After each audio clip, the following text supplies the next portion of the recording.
It's not about, it's not about, it's not about the injury.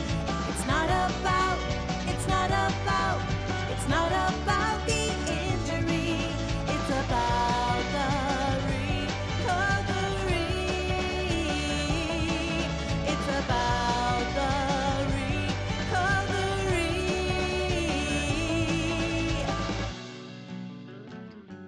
Hi folks, this is Paul Padda with the Paul Padda Podcast, coming to you with another exciting and informative episode. Today, I'm very honored to have Debbie Burgos on as a guest, and we're going to learn a lot about your involvement with veterans issues. Debbie, first of all, you have a really interesting background. Why don't you tell our viewers a little bit about yourself? Well, I'm a native Las Vegan, which is kind of rare these days. Born and raised, my dad was in the gaming industry. He opened the Sahara Hotel, and in fact, he's known as Mr. Sahara. Okay. And was involved in off-road racing for many years. I work in the legal industry. Actually, I'm an administrator at the law firm of Boyce, Schiller, Flexner. So this is the firm that is named after its namesake, David Boyce, who, as an attorney, I can just say, I don't care what your political affiliation is, David Boyce is without doubt one of the greatest trial attorneys in this entire country's history. So he's an amazing lawyer. And for many people out there probably who are familiar with the Bush v. Gore case, he was the lead attorney for Al Gore. Yeah, it's an honor to actually work for him. Just the type of law he practices, he fights the good fight a lot of the time, Yes, which he does. I'm very honored and blessed to be able even to work for the firm. Yeah, So- he's a personal hero of mine as a Oh, lawyer. well, that's really good to know. I really like you now. But yeah, so you have this very high-powered, interesting day job, but then on the side, I know you are very involved in our community, doing amazing things for the veterans community especially, and it's very timely to have you on our episode because Veterans Day is November 11th. Correct. And this is an issue that is near and dear to my heart. I have a lot of friends who are veterans. I've represented a lot of veterans. I've seen a lot of the issues they deal with. So tell us more about your involvement with that community. So Race to Race 22 is our nonprofit that we started here in 2016.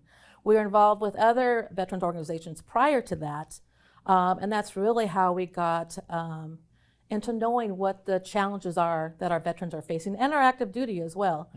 I come from a veteran family. My father was a World War II veteran, a Marine, my brother a Navy veteran, my father-in-law a Korean War veteran, and they're all buried out at the Southern Nevada Veterans Memorial Cemetery. Wow. So it's very near and dear, and because I didn't serve, nor did my husband, we feel it's our duty. Yeah. You know, it's our duty to give back to those who have given us the freedoms that we enjoy today, Absolutely. including our election. Yes, You that's know, right. so our freedom to vote. So, Just as a side note, this is one pet peeve I have that just drives me nuts when I hear people say, I didn't vote, my vote doesn't matter. That really angers me because people like your family members have put their lives on the line for what is the most basic thing, our freedoms, right. our Constitution, which enshrines the right for all citizens to vote. The fact that people just so nonchalantly take that for granted and not exercise that right, to me, is almost like complete disrespect for our veterans. It is because, it is. And I think because we are, probably our generation or our young people especially, we haven't had an actual active war Yeah, in our in our country. right. So they don't really understand the impact and what families have given up and sacrificed, not just the person serving the country, but the family serves just as much and is sacrificed just as much. That's a So great point. I think it's so important that we take advantage of all the freedoms that have been given to us. And voting is, and it doesn't matter which way you vote, but just the right to vote is so important. Yeah. And as we can tell today, every vote does matter. Every vote does matter. As we, living here in Nevada, are like the focal point for the country. Yeah. Exactly. So it does matter, and we should, if you can, and there are so many different avenues that you can vote. There's no reason, I don't feel there's any reason someone cannot vote. Yeah, that's right. I agree. There's no excuse for it. If you can't vote, then someone can help you, take you to vote. There's mail-in ballots. I mean, Exactly. there's programs that allow, that will get you to a voting place. But anyways, getting back to your involvement with the veteran community. So you have this race, and then how did this become in the organization that you're involved with today? So as I said, we're helping other veteran organizations through helping them with off-road racing. These organizations were providing wounded Afghan and Iraq veterans participate with a race team, an off-road racing team. Why off-road racing? Well, Nevada is actually, not many people know this, and I wish our sports, if anybody's listening, our sports channels would really take the opportunity to understand that our community has some of the most legendary off-road racers in the world here. Wow. We have numerous champions, multi-year champions that live here and have been actually native Nevadans. Rob McCachran is one of them, a very well-known Las Vegas family, and Rob is a legendary individual in off-road racing. So that's our background. We came from off-road racing back in the 1980s, the original Mint 400. So that's kind of where our expertise or just our passion was in, and we were involved in promoting off-road racing through SNOR, a local off-road racing organization. These groups were providing these veterans with a chance to participate with the team because often, in the military, you're with a team or a squad or a unit, whatever branch you're serving with. When you get out, then you kind of lose the connection with that team. And that's kind of been one of the missing points is now what do? You need that connection. You need that brother or sister next to you. You've always had them, and now you don't have that. That's a great point. Yeah. And it's also, one team, one mission. You're together for the common goal, and that's off-road racing in itself. Because you're a team, you're a mission, you're working together to get to the finish line. And what have you seen as in terms of the effect this has had on veterans? Well, it's given them, first of all, the adrenaline. That rush. It's exciting. The off-road racing or any type of motorsports activity is exciting. So you're giving them that, but you're also giving them purpose. Purpose to complete a goal. And you're getting fellowship with the team members. You're actually, most of these teams are actually having the veterans work on the logistics, work on the truck, preparing for the race. And during the race, being part of the pit crew. So it's not just, hey, here, come and ride with us, see you later. It's not that. It's being immersed in the team. And then that's really important. So that's how we saw what a difference it was making for these individuals. And I can tell you, there was a mother of a double amputee a few years ago, and he was very isolated, stayed at home, wouldn't participate in anything. He was depressed. And he was invited to participate with his team. And from that moment, she said, you could see his confidence just soar. And the light came back in his eyes. He loved off-road racing or off-roading, really hadn't had a chance to participate with a team because it is expensive. So your average person can't typically, just say, oh, I'm going to go race tomorrow. So just getting your foot in the door, or actually in his case, a wheelchair involved in the door, was important. And once he learned that, he could do this just as anybody else, it opened a lot of doors. In fact, he got a scholarship to a fabrication school. Wow. He graduated and he's now employed in the industry. Oh, that's fantastic. So not only are we hoping to get people involved in participating with teams or in the sport, but also get them immersed maybe as a career opportunity and something they love. If you go to work and you enjoy it, as they call it, it's not really a job. That's right. And that's what we hope to do. And so that's what we did. That organization decided not to come out west anymore. We saw the good that was done in those 2 or 3 years that we helped out. And so we said, we can't stop. There's how do we do this? And fortunately, with a veteran out of Arizona who had a racetrack, he said, I'll build the truck. If you handle the foundation part of it, and all logistics, and we'll move forward. And that is how Race to Race became alive. That's fantastic. So you kind of took the baton and said, hey, we'll continue this organization and these activities because we're seeing a real effect on the veteran community. Exactly, and it's not just me. My husband and I are actually the co-founders of Race to Race 22, but there's a whole host of veterans. In fact, one of your employees is a huge volunteer. So I greatly appreciate all the people that step up and help out. And that's just how we started. I was researching, thinking, how do we name it? What do we come up with? What's the avenue that we really need to go forward with? And the suicide rate. Well, before we get into that, if there's somebody's watching this and they're a veteran or they're not a veteran, but they want to be more involved, is there a website they can go to? Well, we don't have a website. We have a Facebook page and Instagram at Race to Race 22 is our Facebook page, and the same with our Instagram page. Our email is race2race22@yahoo.com. So you can reach out any of those ways, and we'd be happy to connect. That's great. So now, given your involvement with this organization, you then also got more involved with veteran suicide prevention, right? Because that's obviously a major issue. Tell us a little bit about that. Well, the VA came out with a report in 2012. that they had reported that we lose 22 veterans a day and 1 active duty to suicide. That is tragic in itself. I mean, horrendous.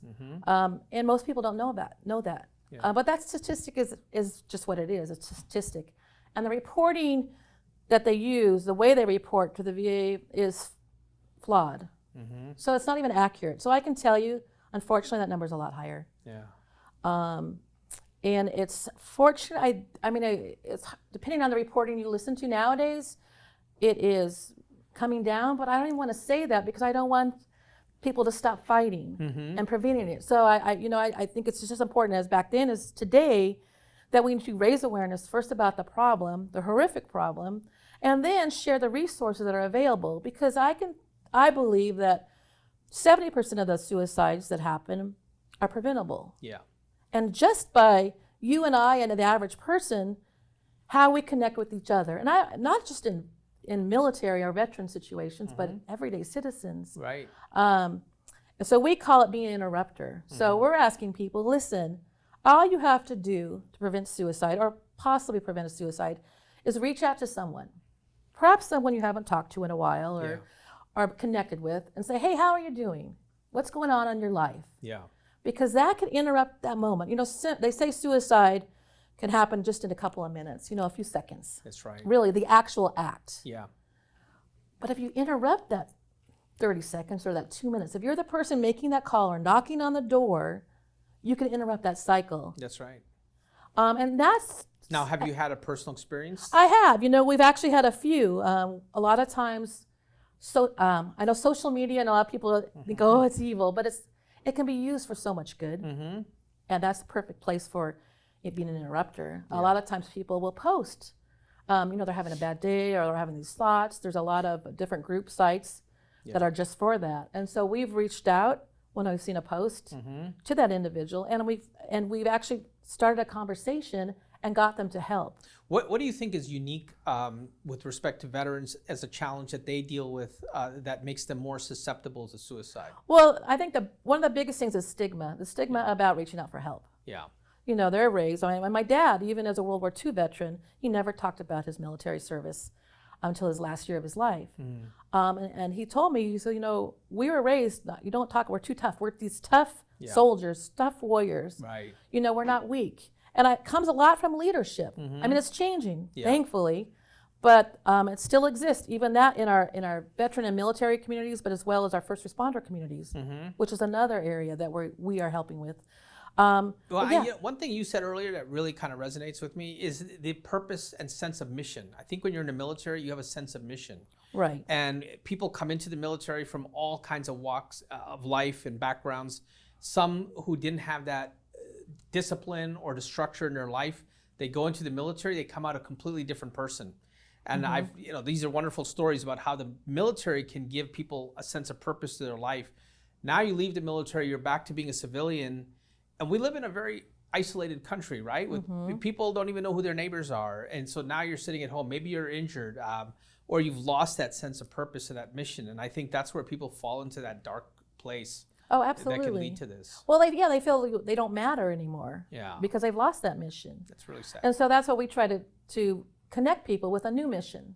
Because there's so many things, and there's so many resources already here, locally as well as nationally. But we just connected with an organization called Force Blue, and that's a lot of special operators, veterans, that they're now recreating the coral reef in Florida. That's their new mission. That's what they did, and that's what they came up with. They were looking for the same way. How do we give back and create something to give our veterans a new purpose? Yeah.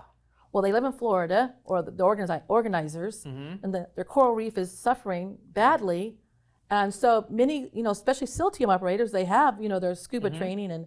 And so they have used that to create this, it's called 100 Miles. So their mission is to recreate and help replant this new coral reef. So now if somebody's watching and they're a veteran, or they have a loved one that's a veteran, or they just are interested in veterans issues and they want to get more involved in suicide prevention, where can they reach out? Well, there are a lot of different organizations. I mean, even our Nevada Department of Veterans locally has a large suicide awareness and prevention program. The VA actually has one as well. 22 Warriors Foundation is local. They do a lot of work. There's tons where they can reach out to us. And that's what we're trying to say.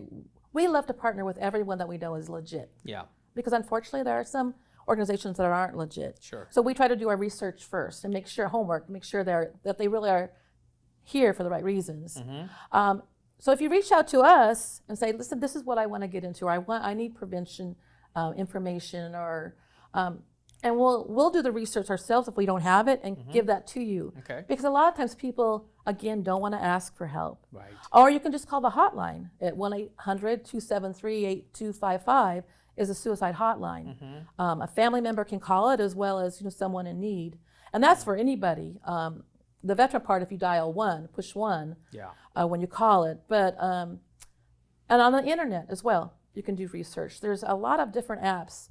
I would suggest too going through the local suicide office here, the National Coalition Against Suicide, because they have a program called Safe Talk. It's not their program; it's a national program. Okay.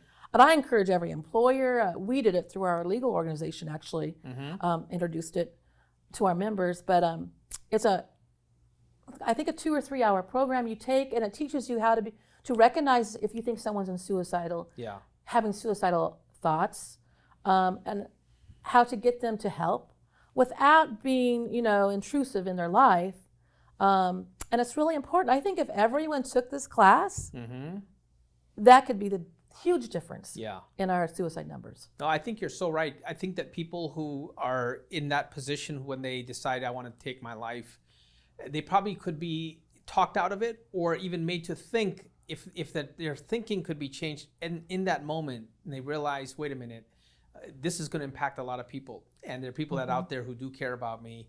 And I think that's ultimately what it comes down to. Is just people are in pain, and they feel like this is one way to end the pain, not realizing all the people they will hurt in the process. Yeah, and it's not, I can tell you, we lost our best friend to suicide a few years ago, and I'm very sorry. at first, you go through so many different stages of it. Yes. You're mad. First, I was so angry with him because I thought, how dare you, and it was all about me. It wasn't about him. Right.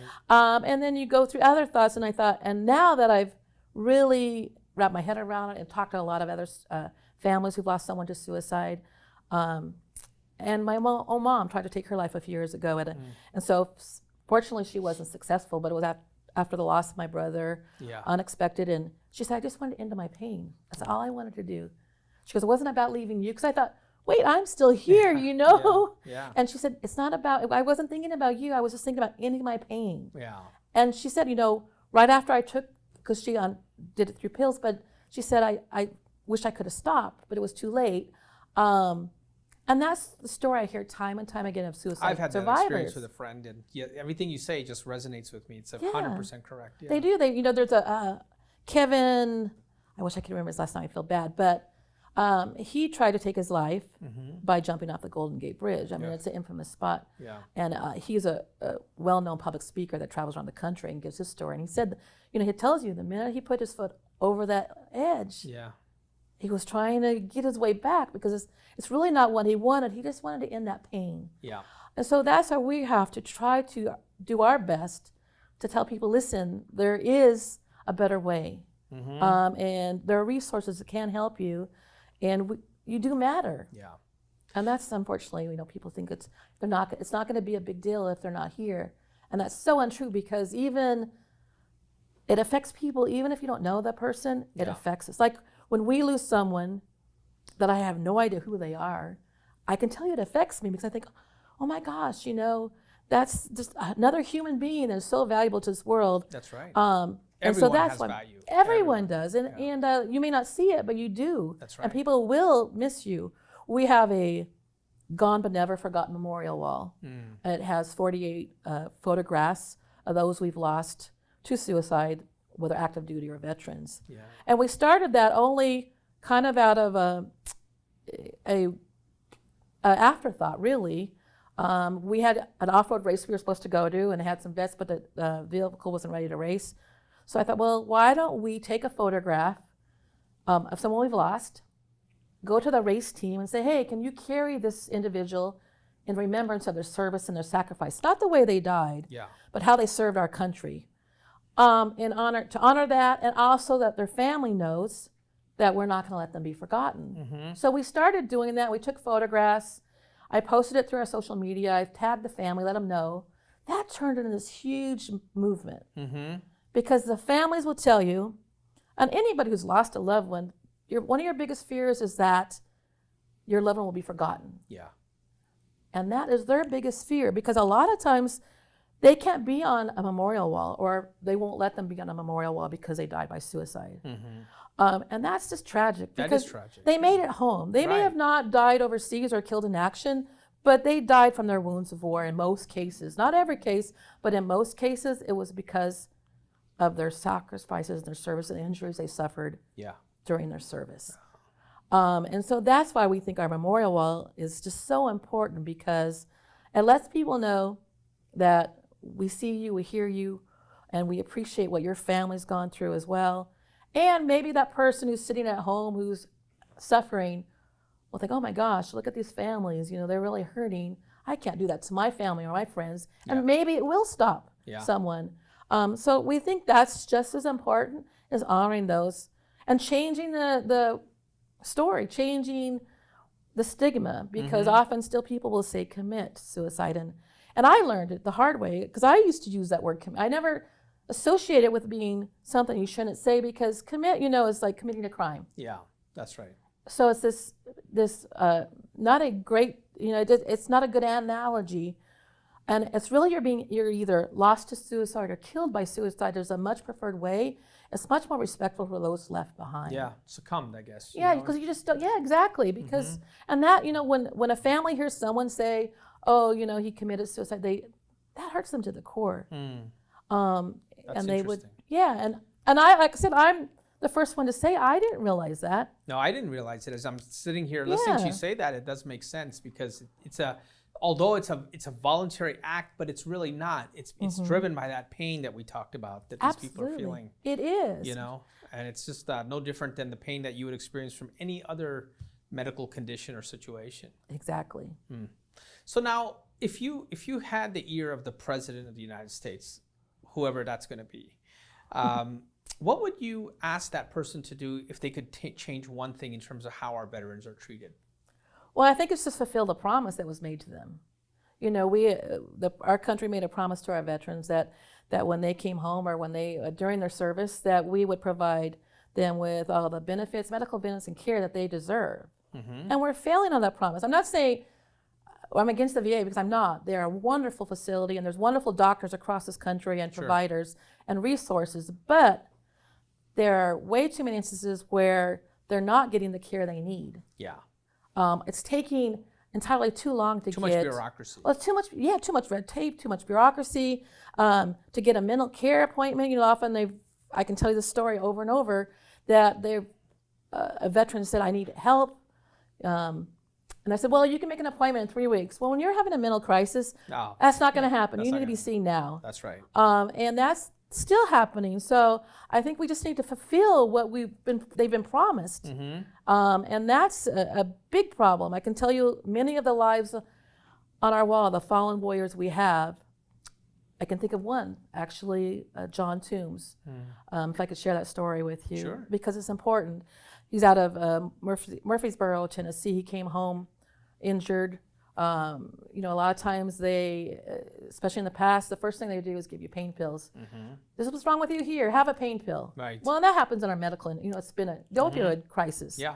And that's no different in the VA, and that's what was happening. And he got addicted. Once after your opioids, your body, builds up immunity to them, really. Yeah. So you move on to different things, or it's too expensive. So he moved on to heroin. It's cheaper, and he could get it easy.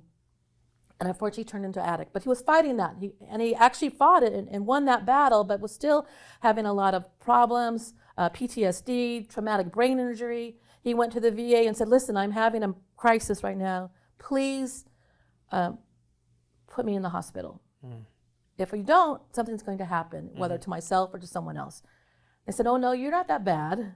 Now, this is someone who, has no really idea. Right. You're not that bad. Make an appointment, and we'll see you in a few days. And he said, no, I'm telling you, do not let me leave this facility. Yeah. And They refused him.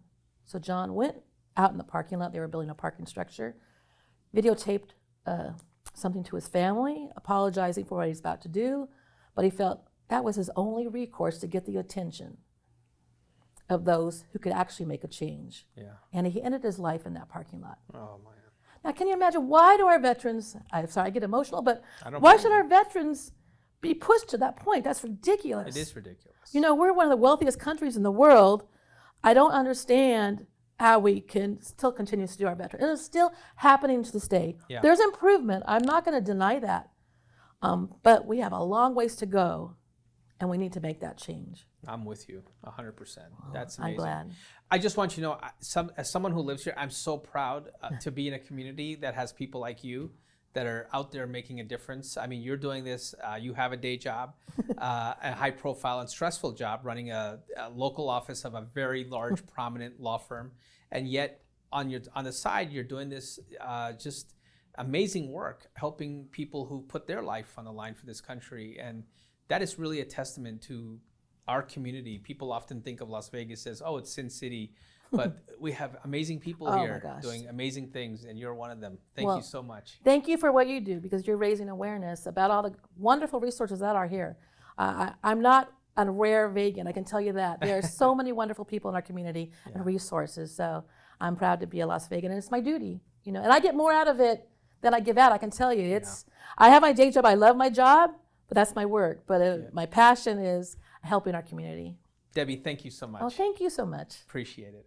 Well, folks, that's a wrap for another episode of the Paul Padda Podcast. We've had Debbie Burgos on today. It's been an exciting, interesting, informative discussion about a really important topic, and that is our veterans. Thank you so much for watching.